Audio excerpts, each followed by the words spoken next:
Bismillahirrahmanirrahim. Assalamualaikum warahmatullahi wabarakatuh. Pada kesempatan kali ini saya akan menyampaikan sejarah mengenai salah seorang tokoh daripada Kekaisaran Mongolia yang kemudian membaharui Kekaisaran Mongolia, yang mana sebelumnya Kekaisaran Mongolia memeluk agama Shamanisme yang kemudian masuk ke dalam agama Islam. Nah, beliau bernama Ghazan Khan. Nah, bagaimana kisahnya? Marilah kita simak penjelasan berikut ini. Sejarah perjalanan umat Islam memiliki kekhasan tersendiri pada setiap daerah yang diduduki, dan ia memiliki sejarah panjang dan variasi model penyebaran yang unik dan berliku. Jika dilihat dari perspektif Barat, Islam tidak lebih dari ajaran yang diperjuangkan dengan darah dan pedang. Namun sebaliknya, justru Islam telah melakukan pembebasan bagi masyarakat lokal yang ditindas atas hegemoni dua imperium besar, yaitu Persia dan Romawi. Kemunculan bangsa Mongol di bawah pimpinan Genghis Khan merupakan bagian dari sejarah dunia yang menarik dan populer, terutama bagi peradaban Islam. Keturunan Genghis Khan meninggalkan pengaruh signifikan bagi peradaban manusia. Setelah Kubilai Khan, sejarah Mongol Khan Agung juga berakhir dan wilayah kekuasaan Kubilai terbagi menjadi 5 dinasti merdeka, yaitu Cina, Zagatai, Golden Horde, Ilkhan, dan Siberia. Ilkhan adalah salah satu cabang dinasti Mongol yang didirikan oleh Hulagu Khan. Ilkhan dalam bahasa Mongol berarti kepala suku. Dalam makna khusus di kalangan Mongol disebut wakil dari pusat kekuasaan Khan Agung. Ilkhan menjadi pusat peradaban dan masa keemasan di bawah kepimpinan Ghazan Khan.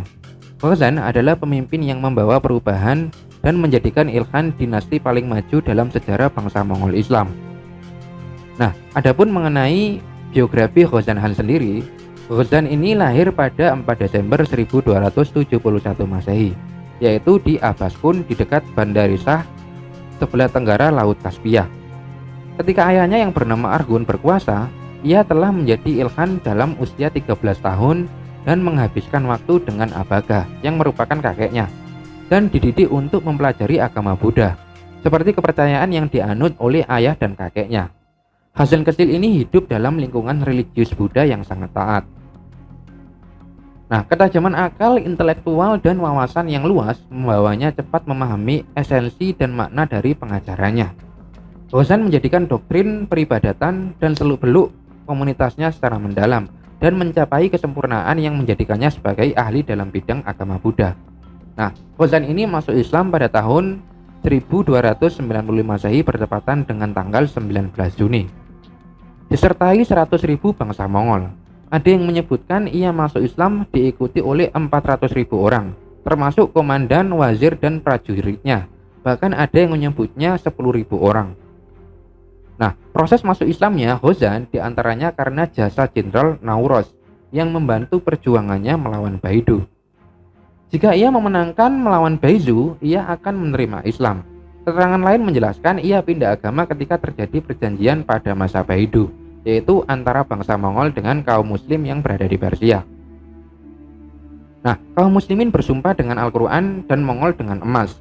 Dalam pertemuan itu terjadi dialog antara Nauroz dan Ghazan yang membahas tentang Islam. Selain itu, mereka juga memberikan hadiah kepada Ilkhan Baidu berupa potongan mutiara yang sangat indah. Akan tetapi Ilkhan tidak diberi apapun sebagai balasannya. Nah, Ghazan ini merasa gusar. Setelah peristiwa itu, Syekh Sadruddin beragama Islam mengabdikan seluruh hidupnya untuk melayani sang pemimpin. Ghazan pun banyak bertanya tentang doktrin Islam sedetail dan sebenar mungkin. Sehingga pada tahun 1295, Ghazan Khan ini menambah namanya menjadi Mahmud Ghazan Khan. Nah, Ghazan Khan ini naik tahta pada 3 November 1295 dan berusia 24 tahun. Saat Ghazan Khan naik tahta, kas negara ini mengalami krisis. Harta yang diperoleh berlimpah hasil penaklukan Baghdad dicuri oleh penjaga dan digunakan semena-mena sebelum Ghazan naik tahta, bahkan sampai saat Ghazan naik tahta. Nah, selama Ghazan memerintah ada beberapa pembaruan yang dilakukan sehingga membawa Ilkhan menjadi the golden age of Islam post Baghdad. Masuknya Ghazan ke Islam menandai perubahan yang sangat fundamental dalam proses Islamisasi yang membuat Ilkhan selanjutnya menjadi dinasti independen dan kembali memperoleh posisi terhormat atas agama lain. Ghazan ini menetapkan Islam sebagai agama resmi negara dan menyebut dirinya sebagai Sultan berkat rahmat ilahi. Nah, pada masa Ghazan, motif dan gaya Mongol telah berubah secara signifikan. Meskipun ia penerus pemimpin Mongol, tetapi ia tidak menggunakan kebijakan yang keras. Untuk membantu para petani kecil yang tidak mampu membeli benih untuk kebun dan makanan untuk ternaknya, Ghazan mewajibkan semua gubernur dan pemungut pajak menyisihkan uang pajaknya dengan jumlah tertentu. Uang itu untuk pembelian semua binatang yang digunakan, tenaga, benih, dan keperluan pertanian lainnya dalam bentuk bukti dokumen. Nah, seluruh provinsi terdapat daftar semua binatang yang dipakai dan memperkuat perkebunan. Ghazan Khan juga mengenalkan metode baru dengan menyusun rumah-rumah penyimpanan kekayaan negara yang dijaga ketat dan buku khusus penjaga, yaitu buku khusus tentang keperluan uang negara. Ghazan ini adalah seorang pelindung ilmu pengetahuan dan sastra. Ia menyukai arsitektur dan ilmu pengetahuan alam seperti astronomi, kimia, mineralogi, dan ia membangun perguruan tinggi untuk madhab Syafi'i dan Hanafi serta mendirikan perpustakaan dan observatorium.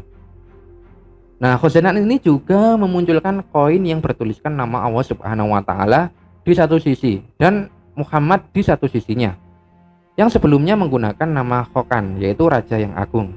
Sedangkan kalender yang saat itu masih dikenang berkat jasanya adalah kalender Ilkhan dengan mengubah dasar perhitungan kalender dari Syamsiah ke Qamariyah dan mengkombinasikan antara bahasa Mongol dengan nama hari dan bulan dari kalender Hijriyah yang diciptakan oleh Umar bin Khattab. Nah, demikianlah secara singkat mengenai Ghazan Khan yang dapat saya sampaikan. Semoga yang sedikit ini dapat bermanfaat dan dapat menambah wawasan kita semua. Akhirul kalam, billahi taufik wal hidayah. Wassalamualaikum warahmatullahi wabarakatuh.